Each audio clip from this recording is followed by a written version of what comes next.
अभी हम पढ़ेंगे Cauchy's mean value theorem.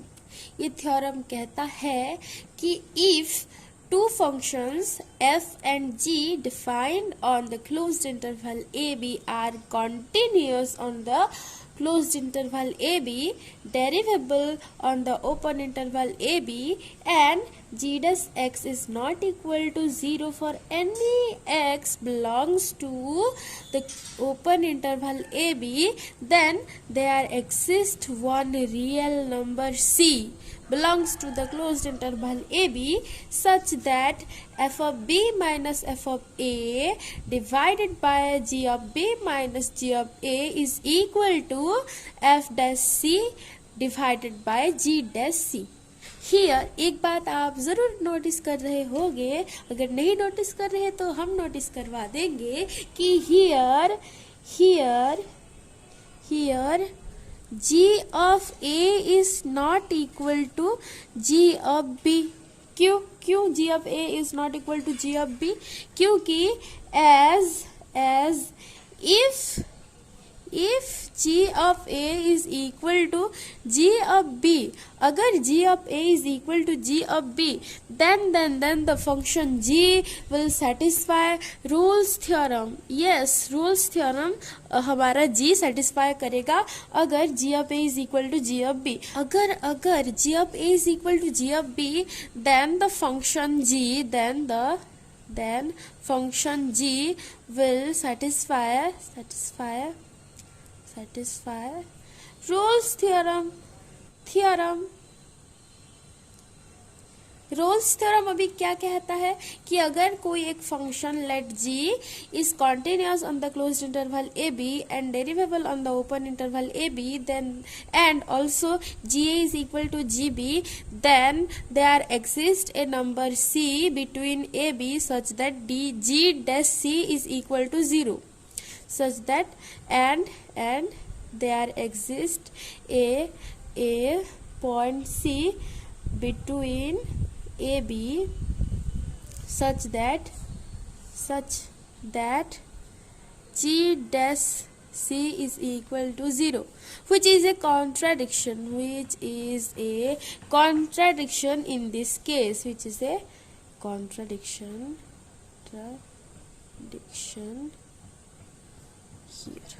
as we have given the condition that for any value of x, for all value of x that belongs to the open interval ab g dash x cannot be 0।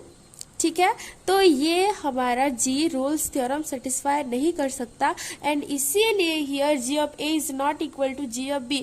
अगर this is equal to this, then ये Rolle's theorem satisfy करेगा और इसका नतीजा होगा कि g dash c is equal to 0 for any c that belongs to the open interval ab, which is not possible here as we have given the condition that for any x belongs to open interval ab g dash x cannot be 0।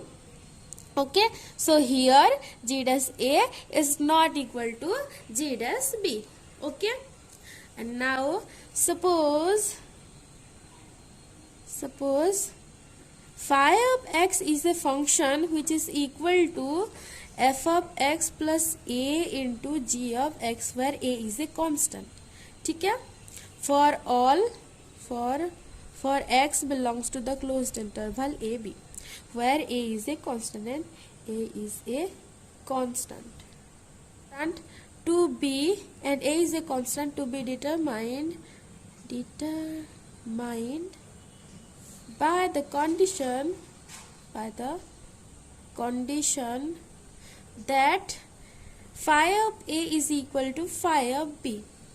यानी कि phi of x एक ऐसा function है जो कि f of x plus a into ji of x को मिलाने से बनता है, f of x और a into ji of x को मिलाने से बनता है।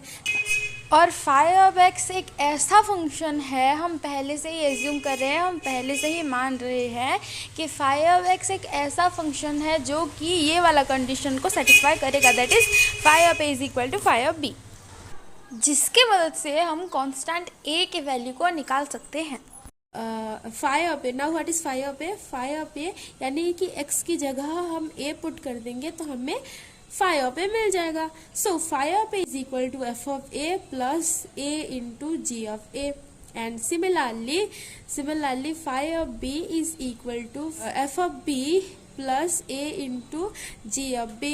And as we have given phi of a is equal to phi of b, so here f of a plus a into g of a is equal to f of b plus a into g of b. And this implies that a into g of a minus a into g of b is equal to f of b minus f of a. and hence a को अगर हम common ले जाएंगे तो ये मिल जाता है हमको g of a minus g of b which is equal to f of b minus f of a. और ये बन जाता है a is equal to f of b minus f of a divided by g of a minus g of b. हमें constant का value पता चल गया कि a is equal to F of b minus f of a divided by g of a minus g of b. और इसको हम ऐसे भी लिख सकते हैं कि this is equal to minus of f of a minus f of b bracket में divided by g of a minus g of b. ठीक है. ये जो हमारा फाई ऑफ एक्स वाला जो फंक्शन है ये कैसे बनना है, ये f of x plus A into ji of x. अच्छा, एफ ऑफ एक्स भी कॉन्टिन्यूस है on the closed interval a b, g of x भी कॉन्टिन्यूस है on the closed interval a b. A तो एक कांस्टेंट है तो ये भी कॉन्टिन्यूस है on the closed interval a b, ये भी उसी इंटरवल के अंदर कॉन्टिन्यूस है. यानी कि इन दोनों को मिलाने से जो फंक्शन हमें मिलेगा that is our phi of X. This is also continuous on the closed interval AB, as our phi of x is sum of two continuous function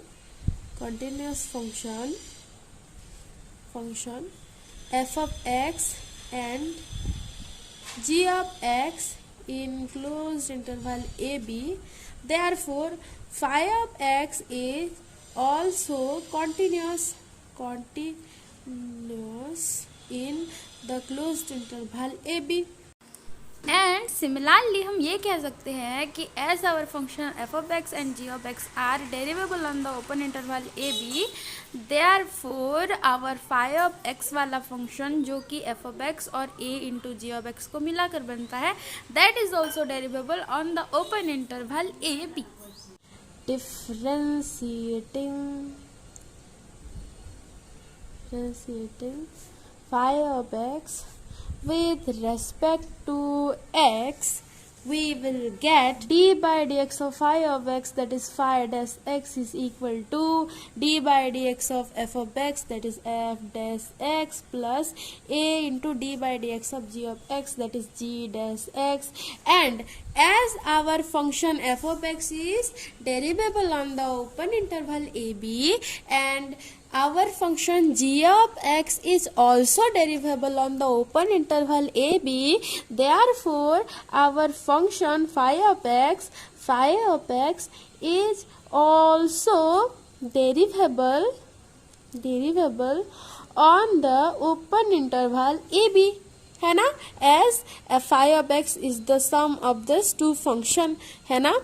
हमें पहला कंडीशन मिल गया कि phi of x is continuous on the closed interval a b. Second condition मिल गया कि phi of x is derivable on the open interval a b. अच्छा, third condition हमें ये भी मिल रहा है कि phi of A is equal to phi of b, यानी कि हमारा फाई जो है it is satisfying Rolle's theorem, है ना. Phi of x is satisfying all the conditions of Rolle's theorem. ठीक है. Therefore by Rolle's theorem,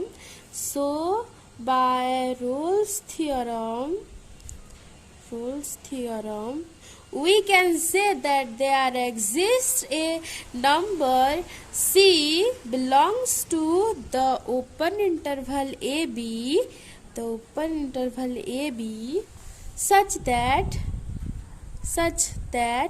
phi dash C is equal to 0.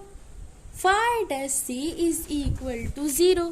ठीक है, तो हमें A और B के बीच में एक ऐसा पॉइंट C जरूर मिलेगा as our function phi of x is satisfying all the conditions of Rolle's theorem. So by Rolle's theorem there exists a point C between A and B such that phi dash C will be equal to 0. Phi dash C is equal to 0. Now what is phi dash C? phi dash C is equal to x की जगह C put कर देंगे, that is f dash C plus A into G dash C, and phi dash C is equal to 0, यानी कि f dash C plus A into G dash C is equal to 0. अच्छा, तो A into G dash C is equal to minus f dash C, and here A is equal to minus f dash C divided by G dash C. अच्छा, A का और एक value हमें मिल गया, ये वाला वैल्यू, और हमें पहले से ही पता है कि A is equal to f of B minus f of A divided by G of A minus G of B, and this is equal to minus f dash C divided by G dash C, है ना. ये भी A का value है, ये भी A का value है, तो दोनों ही वैल्यू समान होंगे, इक्वल होंगे.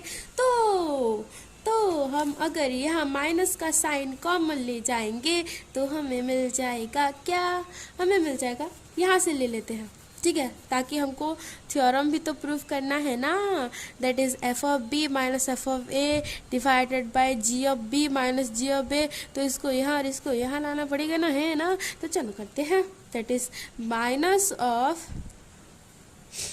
f of b minus f of a divided by G of B minus G of A is equal to minus of f dash C divided by G dash C. So हमें मिल जाता है f of B minus f of A divided by G of B minus G of A is equal to f dash C divided by G dash C, and hence our theorem is proved.